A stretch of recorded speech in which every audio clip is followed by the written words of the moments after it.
Saudara-saudari terkasih di dalam Tuhan Yesus Kristus, semoga kita semua dalam keadaan sehat bersama keluarga.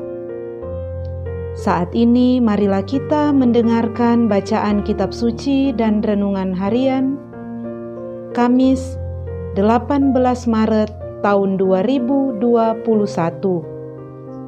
Bacaan pertama. Bacaan dari kitab Keluaran. Di Gunung Sinai, Allah berfirman kepada Musa, "Pergilah, turunlah, sebab bangsamu yang kau pimpin keluar dari tanah Mesir telah rusak perilakunya.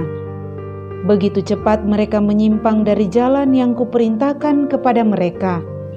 Mereka telah membuat anak lembu tuangan, dan kepadanya mereka sujud menyembah, serta mempersembahkan kurban sambil berkata, 'Hai Israel, inilah Allahmu yang telah menuntun engkau keluar dari tanah Mesir.'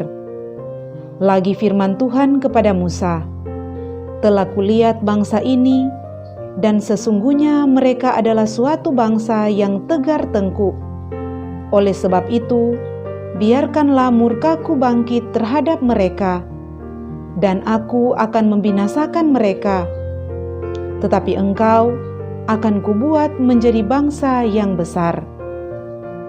Lalu Musa mencoba melunakkan hati Tuhan Allahnya dengan berkata, 'Mengapakah Tuhan murkamu bangkit terhadap umatmu yang telah kau bawa keluar dari tanah Mesir dengan kekuatan yang besar dan dengan tangan yang kuat?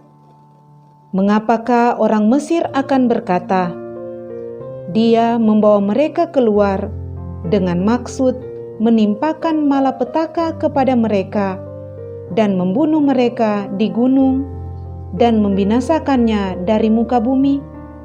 Berbaliklah dari murkamu yang bernyala-nyala itu dan menyesallah karena malapetaka yang hendak kau datangkan kepada umatmu.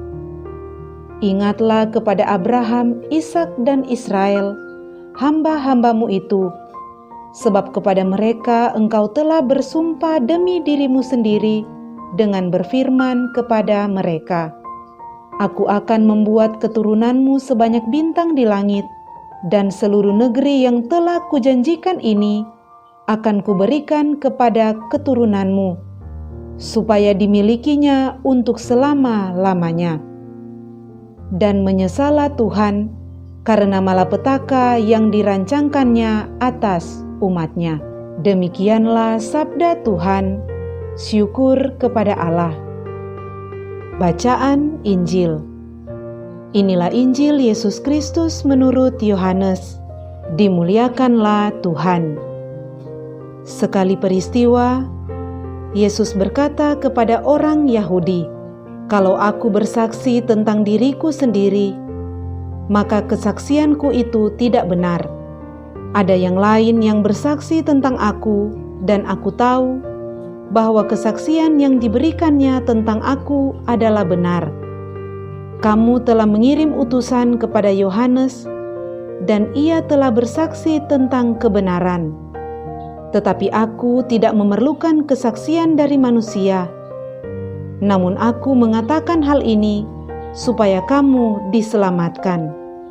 Yohanes adalah pelita yang menyala dan bercahaya, dan kamu hanya mau menikmati seketika saja cahayanya itu.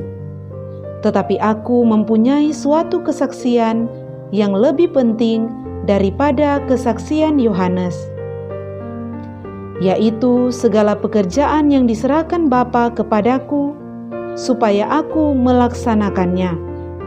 Pekerjaan itu jualah yang sekarang kukerjakan, dan itulah yang memberi kesaksian tentang aku, dan itulah yang memberi kesaksian tentang aku, bahwa Bapa yang mengutus aku. Dialah yang bersaksi tentang aku. Kamu tidak pernah mendengar suaranya, rupanya pun tidak pernah kamu lihat, dan firman-Nya tidak menetap di dalam dirimu. Sebab kamu tidak percaya kepada Dia yang diutus-Nya.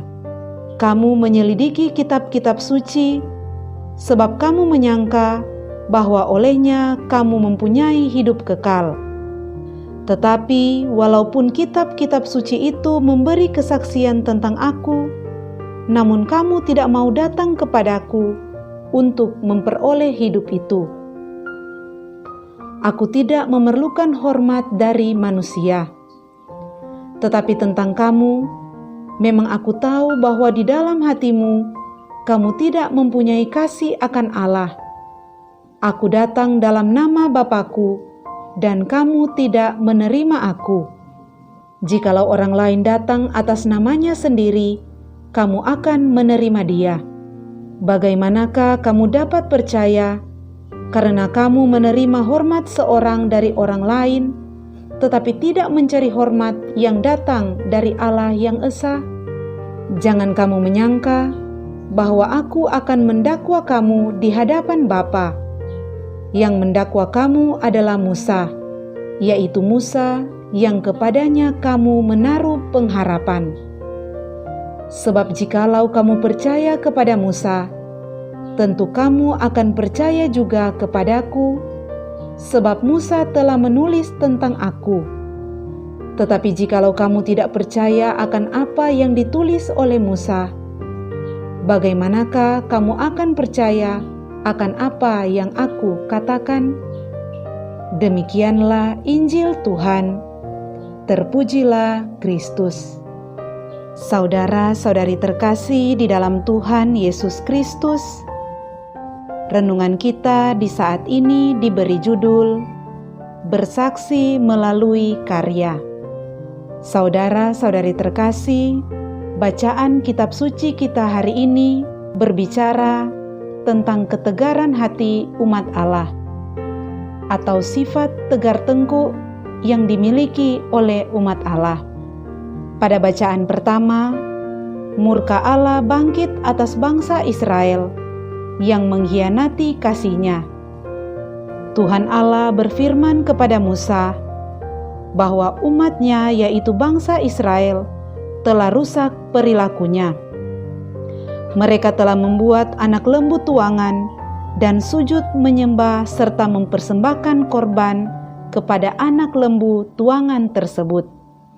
Akibat ketegaran hati umat Israel, murka Allah bangkit terhadap mereka, sehingga Allah hendak membinasakan mereka.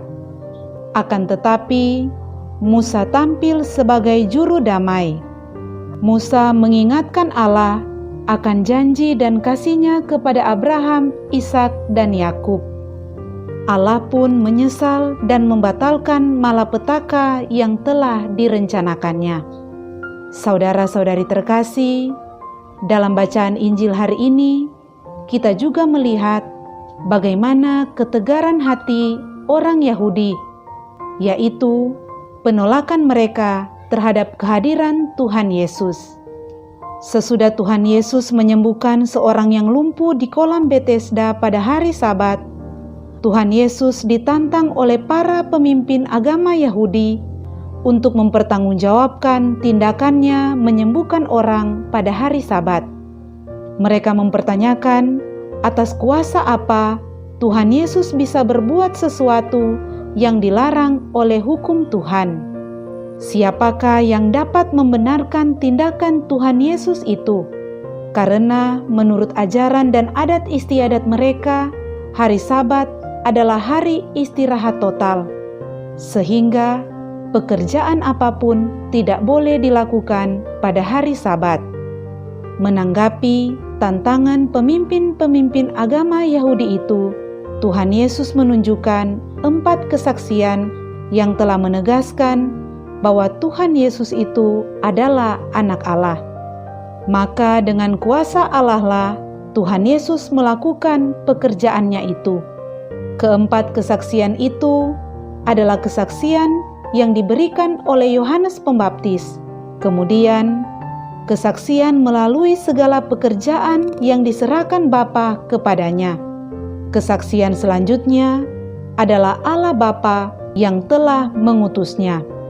Dan kesaksian keempat adalah kesaksian melalui bacaan-bacaan dalam kitab-kitab suci. Saudara-saudari terkasih, dari keempat kesaksian itu sangatlah menarik untuk direnungkan kesaksian bahwa pekerjaan Tuhan Yesus atau karyanya itu menjadi kesaksian. Ini berarti bahwa melalui karya-karyanya, kuasa Yesus sebagai utusan Allah, sebagai anak Allah dapat dilihat dan dirasakan. Tuhan Yesus mempertanggungjawabkan jati dirinya sebagai anak Allah melalui karya-karyanya. Saudara-saudari terkasih, menjadi pertanyaan kepada kita saat ini lewat perenungan bacaan kitab suci ini. Apakah perilaku kita sehari-hari juga telah mencerminkan bahwa kita adalah murid-murid Kristus? Apakah kita dikenal sebagai orang Kristen yang baik karena pekerjaan dan karya yang kita lakukan? Apakah orang-orang tertarik mengikuti Tuhan Yesus karena melihat keteladanan hidup dan karya kita yang baik? Saudara-saudari terkasih, keteladanan yang baik menjadi pengajaran yang jauh lebih efektif daripada perkataan. Inilah juga yang telah ditunjukkan Tuhan Yesus semasa ia hidup di dunia ini. Kesaksian tentang dirinya sebagai anak Allah ditunjukkannya melalui keteladanan hidupnya serta karya-karyanya dalam kehidupan setiap hari. Oleh karena itu, marilah kita mengikuti keteladanan yang telah diberikan oleh Tuhan Yesus. Kita memberikan kesaksian tentang Tuhan Yesus dalam kehidupan kita, melalui karya dan kerja kita setiap hari yang mendatangkan kebaikan, bukan hanya bagi diri kita, tetapi bagi sesama kita. Sehingga dengan demikian, kita menghadirkan Tuhan dalam setiap perjalanan kehidupan kita. Marilah berdoa. Allah Bapa yang Maha Baik, berikanlah kami kemampuan untuk menjadi saksi-Mu dalam hidup ini, melalui karya-karya kami setiap hari, dengan pengantaraan Kristus Tuhan dan Juru Selamat kami. Amin.